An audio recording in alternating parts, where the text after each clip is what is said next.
Steven Zioka, KTN, Makueni. Tukiachana na masuala ya Makueni, wakazi wa mtaa wa Loresho waliandamana juma hili kupinga wanachokitaja kuwa unyakuzi wa ardhi ya kituo cha polisi cha Loresho. Mshukiwa wa unyakuzi wa ardhi hiyo ambaye bado hajajulikana amechukua ekari 3 na kufurusha familia za maafisa wa polisi waliokuwa wakiishi hapo. Vijana wa kizazi kipya Gen Z wakiunga mkono jamii waliobomolewa ukuta uliowekwa na kuacha familia zikiwa hazina makazi. Mbunge wa Westlands Tim Wanyonyi alijiunga na waandamanaji akikemea unyakuzi huo wa ardhi na kumtaka mhusika aonyeshe hati halali za umiliki. Alionya polisi dhidi ya kulinda wahalifu na kusisitiza umuhimu wa kutetea ardhi ya umma kwa manufaa ya jamii. Went to court. We went to court and opposed him, and we won the case.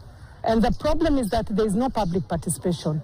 Nobody comes to tell us what they want to do with the land and who actually owns the land. As far as we are aware, this is our land. We want to build on it public facilities, schools, police station. If you are being used to protect criminals, kazi yenu ni kulinda mali ya umma na wananchi. Not to protect criminals. Na ile mtu mwenye anataka kuja hapa na polisi wanataka kulinda yeye, sisi wananchi tutasimama na haki yetu. Hawa waimbaji wa masamba hapa Westlands wakome, na kama uko na title uende weke kwako chini ya kitanda.